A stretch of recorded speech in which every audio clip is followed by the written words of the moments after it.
Super natural fantasy എല്ലാം mix ചെയ്ത ഒരു ചൈനീസ് ഡ്രാമയുടെ ആദ്യത്തെ എപ്പിസോഡാണ് ഞാൻ ഇന്നിവിടെ പറയാൻ പോകുന്നത്. കഥയുടെ തുടക്കത്തിൽ കാണിക്കുന്ന ഇവനാണ് നമ്മുടെ നായകൻ കിച്ചൺ. ബിസിയായ ഒരു റോഡിൽ കൂടി അവൻ അവന്റെ കഥ പറഞ്ഞു വരികയാണ്. 19th സെഞ്ചുറി കഴിഞ്ഞ് മനുഷ്യരെല്ലാം മുന്നോട്ട് ഒരുപാട് സഞ്ചരിച്ചു കൊണ്ടേയിരിക്കുന്നു. എല്ലാവരും അവരവരുടെ ജീവിതത്തിന്റെ തിരക്കിലാണ്. എന്നാൽ അവർക്കറിയാത്തൊരു സത്യം എന്തെന്നാൽ എന്നെ പോലുള്ളൊരു മോൺസ്റ്ററും അവരുടെ കൂടെ ജീവിച്ചു പോകുന്നു എന്നതാണ്. അവൻ ജീവിക്കുന്നതിന്റെ കാരണവും നമുക്ക് കാണിച്ചു തരുന്നു. അത് അവളാണ്, അവന്റെ പെങ്ങൾ. അവളെ വളരെ ലാളിച്ചാണ് നമ്മുടെ ഹീറോ നോക്കുന്നത്. അവളുടെ കാലിൽ ചെരുപ്പുകൾ ഇല്ലെങ്കിൽ പോലും അവന് സഹിക്കില്ല. അവൻ തന്നെ അവൾക്ക് ചെരുപ്പുകൾ അണിയിച്ചു കൊടുക്കും. അവന്റെ അനിയത്തിക്ക് ഒരു സൂപ്പർ പവർ ഉണ്ട്. ഫ്യൂച്ചറിൽ നടക്കാൻ പോകുന്ന കാര്യം മുൻകൂട്ടി അറിയാൻ സാധിക്കും. അതുവഴി കാര്യങ്ങൾ ചിന്തിച്ചു കൂട്ടുന്നത് കൊണ്ട് തന്നെ അവളുടെ ബ്രെയിനിന് ചില കുഴപ്പങ്ങളുണ്ട്. മോൺസ്റ്ററിന്റെ രോഗം ചികിത്സിക്കുന്നവരെ ഹീലർ എന്നാണ് വിളിക്കുന്നത്. നമ്മുടെ ഹീറോ കുറെ വർഷങ്ങളായി ഒരു ഹീലറിനെ അന്വേഷിച്ച് നടക്കുകയാണ്. ഇവർ രണ്ടുപേരും ഫുഡ് കഴിച്ചുകൊണ്ടിരിക്കുമ്പോൾ അനിയത്തി പെട്ടെന്ന് സ്ട്രക്ക് ആയ പോലെ ഇരിക്കുന്നു. അവന്റെ ചോദ്യങ്ങൾക്ക് അവൾ മറുപടി പറയുന്നില്ല. പേടിച്ച് അവളുടെ അടുത്തേക്ക് എത്തുമ്പോൾ അവൾ നോർമലായി ബിഹേവ് ചെയ്യും. എന്നിട്ട് നിന്റെ ആദ്യത്തെ കിസ് തട്ടിയെടുക്കാൻ പോകുന്ന പെൺകുട്ടി ഒരു പെയിന്റർ ആണെന്ന് അവനോട് പറയും. നീ ഇങ്ങനെ പേടിപ്പിക്കാതെന്നും മറ്റുള്ള കാര്യങ്ങൾ ചിന്തിച്ച് തല പുകയ്ക്കാതെന്നും പറഞ്ഞ് ഹീറോ അവിടെ നിന്നും പോകാൻ ഒരുങ്ങുന്നു. ഒരു സ്ഥലത്ത് നിന്നും മറ്റൊരു സ്ഥലത്തേക്ക് പോകാൻ അവനൊരു സൂപ്പർ പവർ ഉണ്ട്. ടെലിപോർട്ടർ ഉപയോഗിച്ചാണ് പോകുന്നത്. എവിടേക്കാണോ പോകുന്നത് ആ സ്ഥലത്തിന്റെ ഫോട്ടോ ടച്ച് ചെയ്താൽ മാത്രം മതി. അങ്ങനെ അവൻ ആ സ്ഥലത്തെത്തുന്നു. അതവന്റെ ഫ്രണ്ടിന്റെ വീടാണ്. ഈ സമയം ഫ്രണ്ട് നമ്മുടെ ഹീറോയുടെ അനിയത്തിയുടെ ഫോട്ടോ നോക്കിയിരിക്കുകയാണ്. അവൻ അവളെ ഭയങ്കര ഇഷ്ടമാണ്. നമ്മുടെ ഹീറോയെ കാണുമ്പോൾ ഫ്രണ്ട് പെട്ടെന്ന് ഫോട്ടോ ഹൈഡ് ചെയ്യാൻ ശ്രമിക്കും. നിന്നോട് ഞാൻ ആവശ്യപ്പെട്ട കാര്യം നോക്കാതെ നീ ഇവിടെ എന്ത് ചെയ്തുകൊണ്ടിരിക്കുക എന്ന് ഹീറോ ഫ്രണ്ടിനോട് ചോദിക്കും. ഈ ലോകത്ത് ഒരേ ഒരു ഹീലറേ ഉള്ളൂ.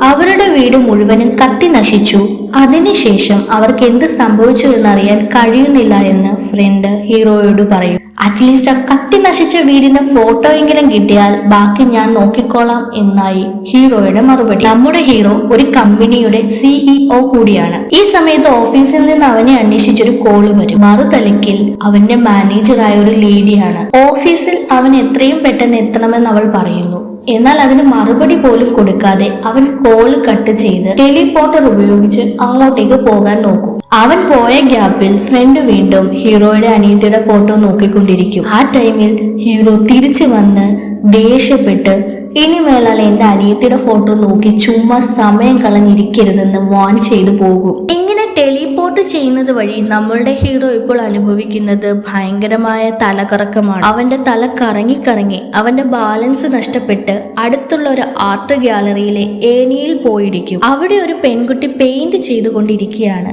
അതാണ് നമ്മുടെ കഥാനായിക ഫെങ് ഷുവാങ്. അവളുടെ കയ്യിൽ നിന്നും പെയിന്റ് നമ്മുടെ ഹീറോയുടെ മുഖത്ത് പറ്റും. മാത്രമല്ല ഹീറോ പോയി ഇടിക്കുന്നത് വഴി അവൾ ഏണിയിൽ നിന്ന് താഴെ വീഴുന്നുമുണ്ട്. പിന്നീട് നമ്മുടെ ഹീറോ അവിടെ നിന്നും പോവുകയാണ് സുഹൃത്തുക്കളെ. അടുത്ത സീനിൽ കാണിക്കുന്നത് നമ്മുടെ ഹീറോയിൻ വീട്ടിൽ വരുമ്പോൾ അവളെ അനിയത്തിയെ പോലെ നോക്കുന്ന അവളുടെ ഒരു ഫ്രണ്ട് അവളുടെ ഫേവറിറ്റ് റെസിപ്പി അവൾക്കായി കൊടുക്കുന്നു. അവൾ അത് കഴിച്ചുകൊണ്ടിരിക്കുമ്പോൾ മുകളിലത്തെ നിലയിൽ പുതുതായി വന്ന പയ്യൻ അങ്ങോട്ടേക്ക് വരും. അവന്റെ പേരാണ് കുൻലാൻ. അവനെ പരിചയപ്പെട്ടതിന് ശേഷം ബൈ പറഞ്ഞ് അവൾ അവളുടെ റൂമിലേക്ക് പോകും. അവൾ ഒരു ആർട്ടിസ്റ്റ് ആണ്. റൂമിലിരുന്ന് അവളുടെ വർക്കിന്റെ കാര്യങ്ങളെല്ലാം ചെയ്തുകൊണ്ടിരിക്കുമ്പോൾ അവളുടെ ജീവിതത്തെക്കുറിച്ചും അവൾ ചിന്തിക്കും. തന്റെ ജീവിതത്തിൽ താൻ അനുഭവിക്കുന്ന കാര്യങ്ങളെല്ലാം അവളുടെ മനസ്സിലൂടെ വരും.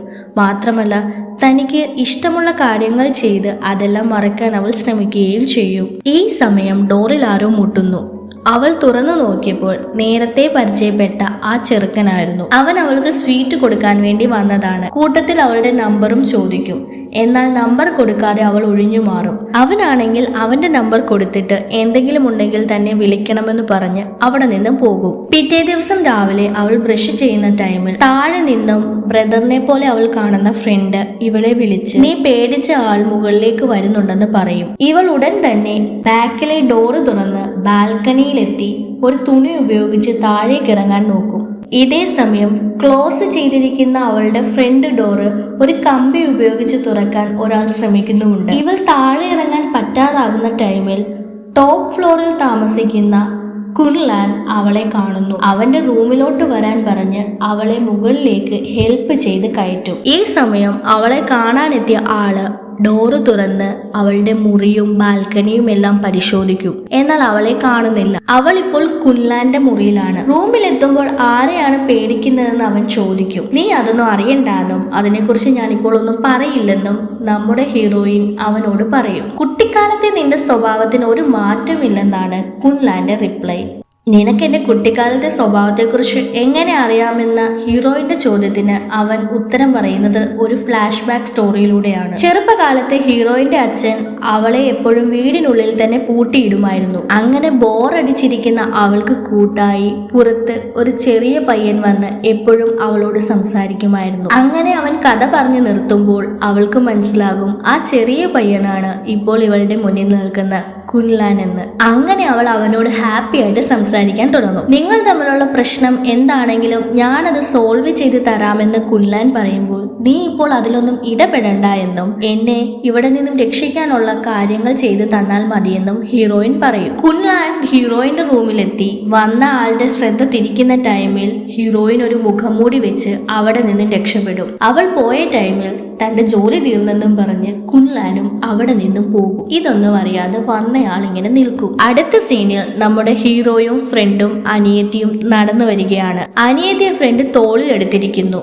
അവൾ തന്നെ താഴെ ഇറക്കാൻ പറഞ്ഞിട്ട് അവൻ കേൾക്കുന്നതേയില്ല. അങ്ങനെ അനിയത്തിയെ സ്കൂളിലാക്കിയതിന് ശേഷം ഹീറോയുടെ ഫ്രണ്ട് അവന്റെ കയ്യിൽ ഹീലറിന്റെ അഡ്രസ് ഉള്ളൊരു ഫോട്ടോ കൊടുക്കും. നമ്മുടെ ഹീറോ അതിൽ ടച്ച് ചെയ്ത് അങ്ങോട്ടേക്ക് പോകും. എന്നാൽ ടെലിപോർട്ട് ചെയ്യുന്നത് കൊണ്ട് തന്നെ അവന് പഴയതുപോലെ തല കറങ്ങുകയാണ്. പിന്നീട് അവന്റെ ടെലിപോർട്ടിലുള്ള ആർട്ട് ഗാലറിയുടെ ഫോട്ടോ ടച്ച് ചെയ്ത് അവൻ അങ്ങോട്ടേക്ക് പോകും.